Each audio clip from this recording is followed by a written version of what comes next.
As global condemnation intensifies with accusations of ethnic cleansing by the Myanmar army, authorities continue to blame Muslim terrorists for the destruction and displacement.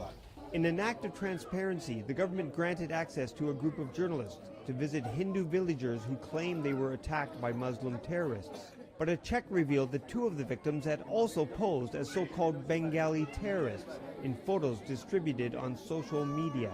For human rights activists investigating the crisis, like Phil Robertson, it has damaged the government's credibility. You know, on one hand, they bring out these fake photos or these fake narratives, and then they attack the human rights groups like us, saying, why don't you guys investigate? Why aren't you even-handed? We're like, fine, bring it on. We want to go to those areas. We want to see what you're saying. Let us in. Let us go where we want to go and do what we want to find the truth. Myanmar had been ruled by a military dictatorship for more than 50 years before reforms began, and the local press is accustomed to media censorship.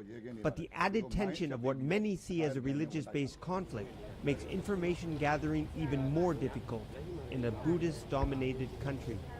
If you're trying to get voices from the community, Muslim communities, you are being, seen differently by the Rakhine extremists, and you could be threatened.